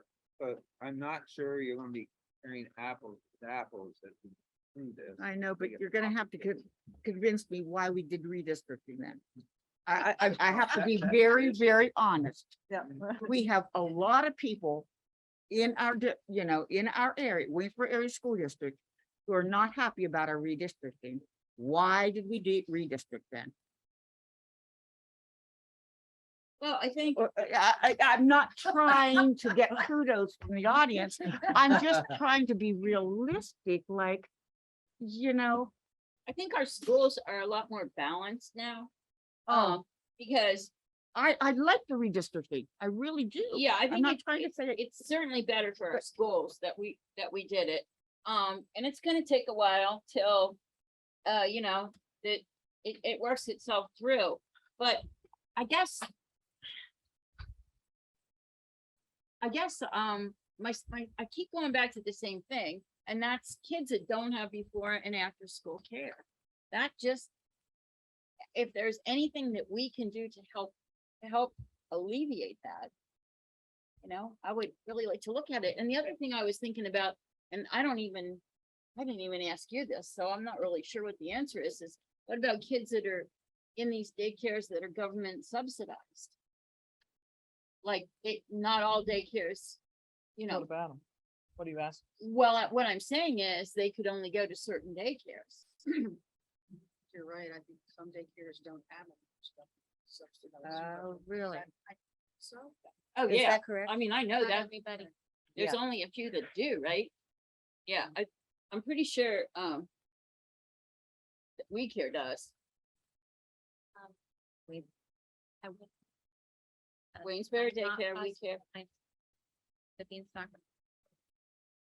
So, if you're a kid, just say that you're a kid that lives on South Mountain, and we are definitely hoping to get a pre-K, yeah, because that's pretty far, that's pretty far out there.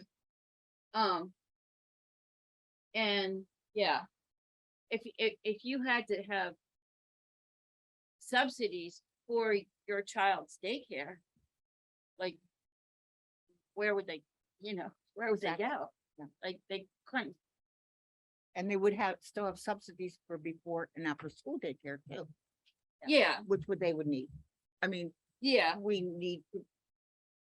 I That- know. That sounds like, I like what you're saying, Linda, about the directors, like, here we're trying to get everybody together and work together.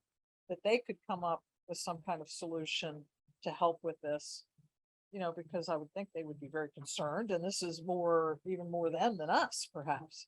To have to, Sure. because we would be like just dismantling what we put in. So. This is Harold. Can I just ask a clarifying question? Because Sure. I'm referencing the Bloom Center, because to be honestly, I don't understand, like, where is today's New Start Learning Center located? That's On Walnut Street, okay? And Faith Builders Daycare? Otterbarn. Okay. And then the First Start Partnerships for Children and Families. our, That one's the actual high school one. that's our. Okay, so the ones that the Bloom sent from the presentations, Waynesboro Daycare, Waynesboro YMCA, Noah's Ark, the Beanstalk, We Care, today's New Start Learning Center, Faith Builders Daycare, First Start Partnerships for Children's and Families, and Trinity. So I'm noticing I believe there's a daycare or a program at Five Forks. That's not on here. They are a part-time, day a week, 2.5 hours.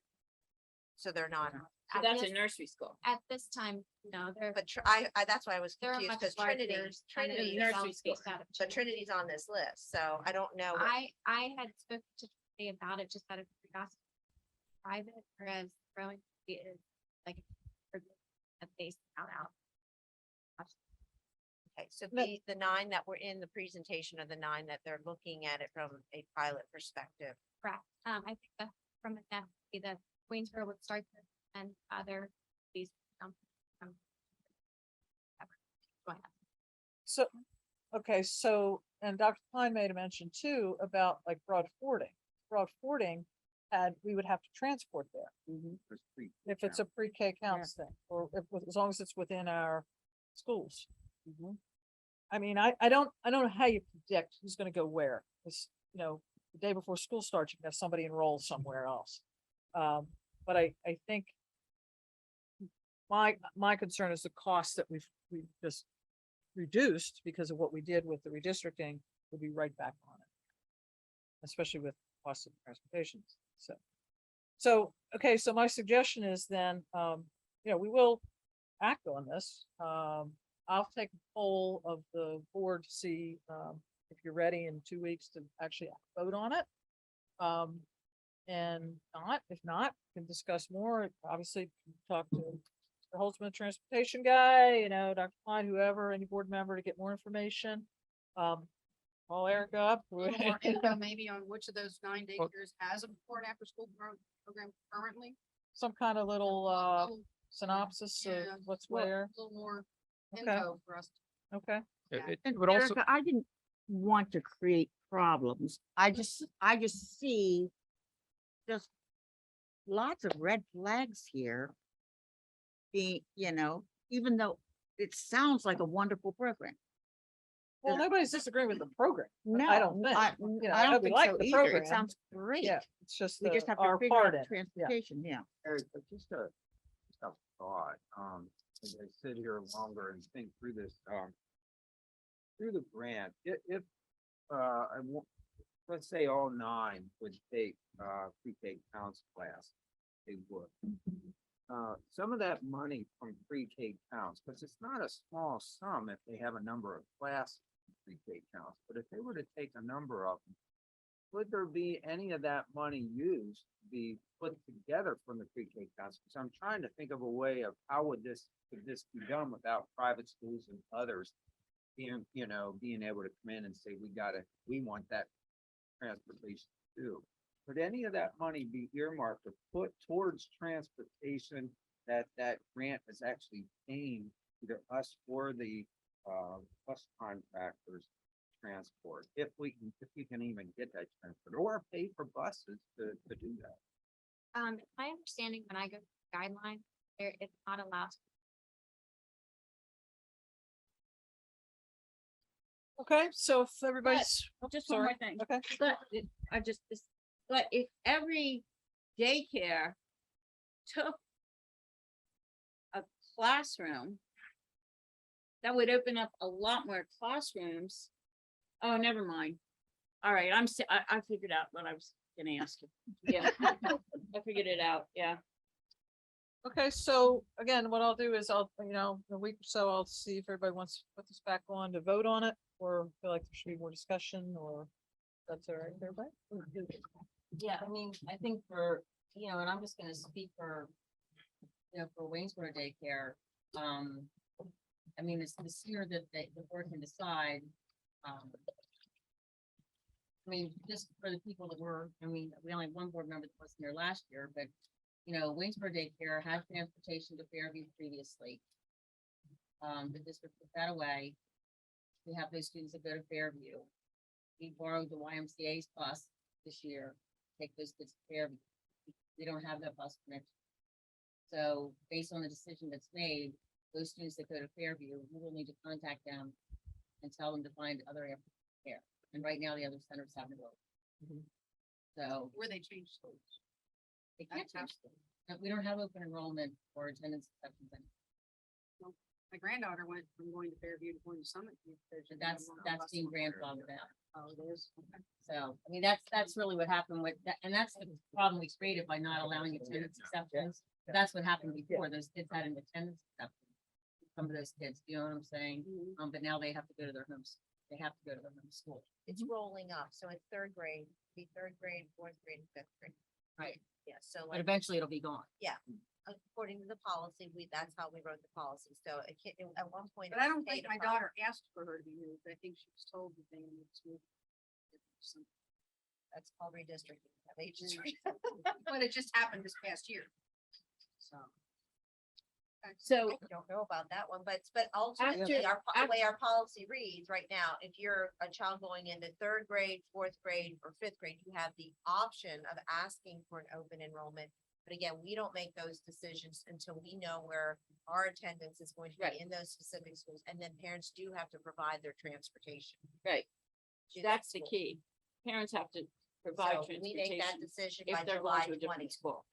That's not in their home area. That's not, like, where Jess lives is Summerview area, not Fairview. But she always left, her kids went to Fairview because they were bigger.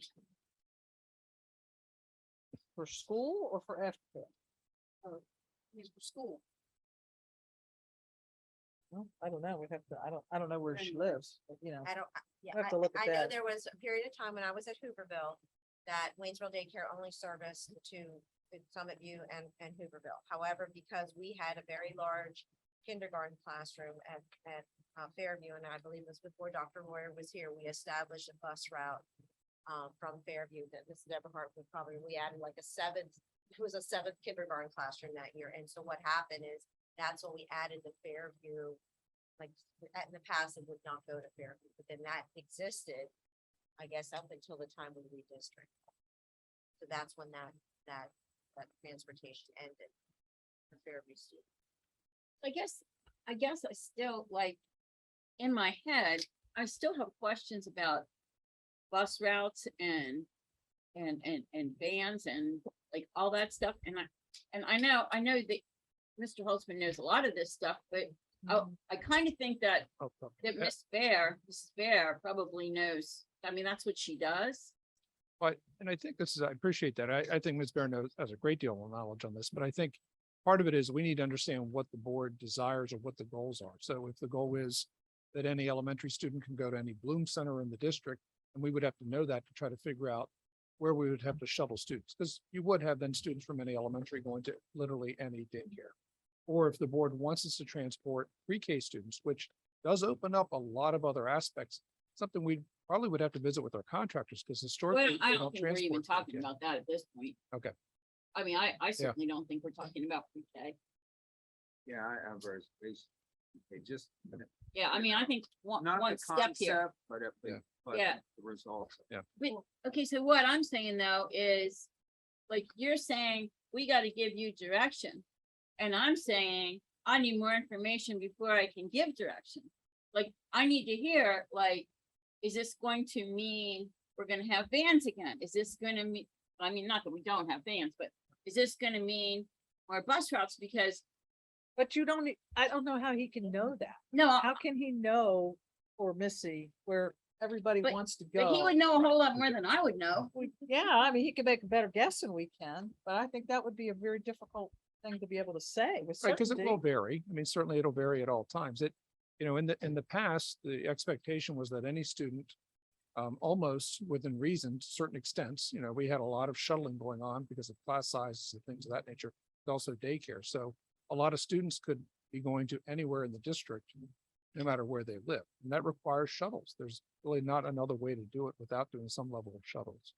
Terry, is it possible for the centers to give us information, not of what students go to what school, but how many of their how many of their kids go to Summitview, how many of their kids go to Mallory? Would that help us at least get some estimate? It certainly would help, but then again, we would just kind of need that parameter though that says if a student is going to Maui and they want to go to, again, bad example, let's pick Beanstalk, for example, or Noah's Ark, is the expectation that we will make sure the student gets to that location. And if that's the expectation, we would just have to figure out how to make that happen. But again, it would involve moving students. And again, I would always throw this out. One of our main concerns too is safety of students. And so anytime our students are moving from one building to another on shuttles, it's additional concern. We had that happen 2 or 3 times this year alone, and we don't have the normal shuttle. That was just with kids staying at the after-school care versus getting onto a bus and going home for the day. So again, it's a challenge. It's a little bit of a challenge. This, the more chances you have for a student getting picked up or dropped off at a different location, the more risk you have. I mean, that was part of going back away from the attendance zones too. Okay, so we will have a further discussion on this in 2 weeks. My guess is we'll probably vote in 2 weeks. But again, I'll poll everybody and see, and then, you know, we'll discuss as long as we need to again. Again, anybody call whoever you want to get more information if it's needed. Okay, thank you. On to the next item, which is school meal price increase. Mr. Holtzman. Sure. Yes, ma'am. Thank you. So, Thank you, Mrs. Nemzik. I appreciate it. So school meals have effectively been free here for the last year, going into 2 years now, I guess, essentially. So now we're going back to the normal routine. So at this point, the USDA has not approved or changed the fact that schools will continue to receive meals. So we're going back to the old style. We have reduced meals. We have free meals for those students who qualify. And our parents have been very good about filling out the applications for those programs. But then we are also requesting some slight increases with some of our meal pricing here for next year. We're really not sure what's going to go on with volume. Our volume has been phenomenal here that we've had free meals. So that revenue coming back in from the federal government has really helped out a lot. We're not really sure where that goes when we're going back to the normal status. It's been 2 years. I'm sure it'll be a little bit of a phase here initially. Theoretically, you know, our regular lunch prices and such should meet and match up with what the federal money is given to us for a student who's getting a free meal, theoretically. Rarely have I ever seen a district that's anywhere close to that. I mean, we'd be talking probably closer to over $4 is what we would have to charge. Because again, their concern is that you're basically taking money for students who receive free meals and basically using that to offset the cost of all meals. So there is a thing called the price equity model that they use. They have not introduced it this year, but for those of you who have been here a while, We used to go through that model every year and we had to raise prices by 10 cents every year to try to catch up to that number, which you can never catch because when you're below it, it's always moving up and you're trying to catch that number. So I say all that to say we're asking for revised prices here for next year. For the most part, they're all up 10 cents, except for, of course, the reduced price meals and milk. Motion, Move to approve. Second. questions for Mr. Holtzman? All those in favor, please say aye. Aye. Any opposed? Thank you. You and insurance, Mr. Holtzman. Sure. Yes, ma'am. Once a year, we come to you with insurance. Strickler Agency goes out and bids our insurance out and works with insurance agents. What we've done in probably about every 2 to 3 years, we actually get a lot of quotes from many different companies.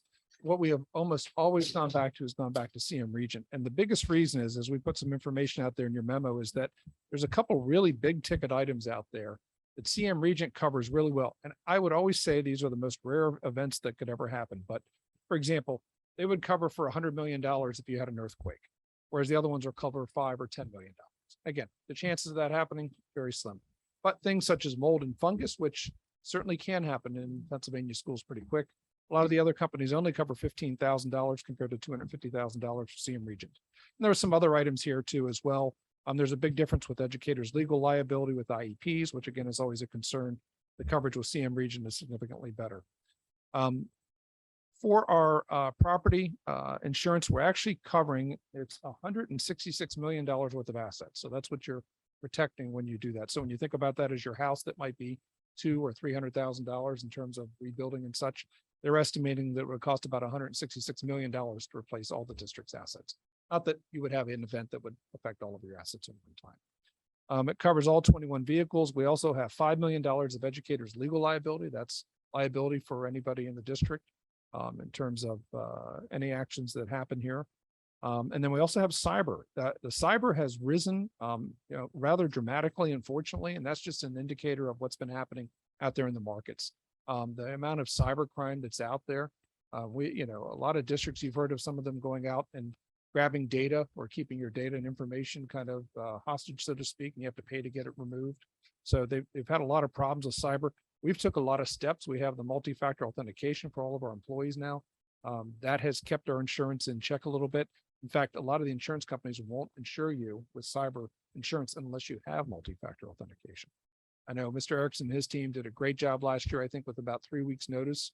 They rolled this out across the district. If I have that right, Mr. Erickson, maybe it was 2 weeks notice, but it was it was a very, very tight time frame. So he used to have more hair. So that all being said, I'd entertain any questions that you would have. Let's go with the motion first. Do we have a motion? Move to approve. Second. Questions? All those in favor, please say aye.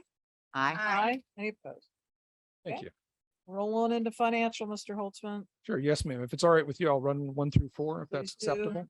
So, purchase orders, we have the general fund and cafeteria, as well as we have bills for payment in there. And then any items that are of a concern, we always put that out in the Friday folder as well ahead of time to give you a notice.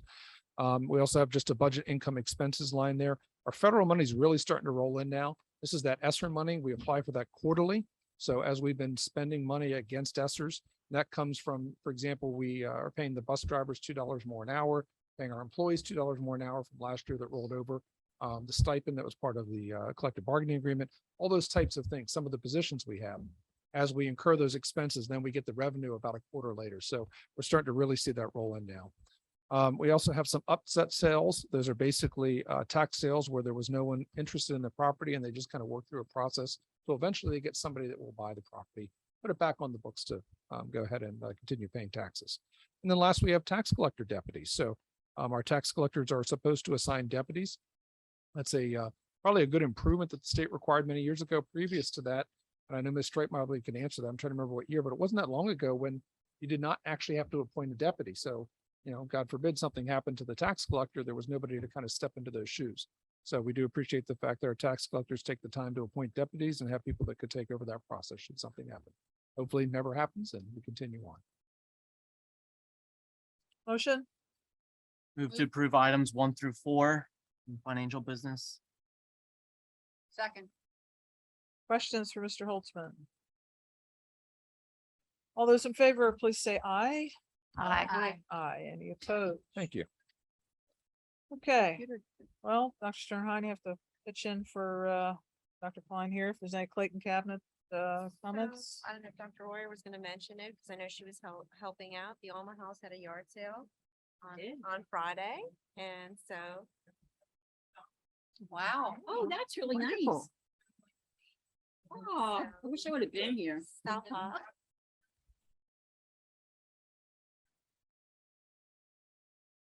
Oh, and I forgot. Yeah, Since we're gonna do that tonight. And, I'll wear it at the next board meeting. How much money was that again? $575. I think. I bought a succulent. My daughter put it on Facebook. Okay, my mom brought home a succulent. She can't take care of plants, so tell me what I have to do. And the answer is nothing.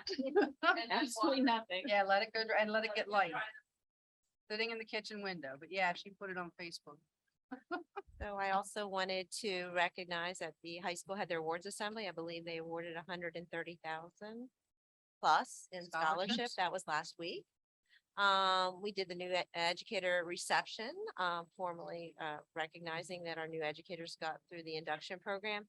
And I just want to comment on the fact that we've had a lot of positive feedback on this. We were somehow we landed the ability to have a free field trip to Gettysburg this year through the Gettysburg Foundation. All our fifth grade students Wow. had the option, if it fit into their schedule, to go to the visitor center, the cyclorama.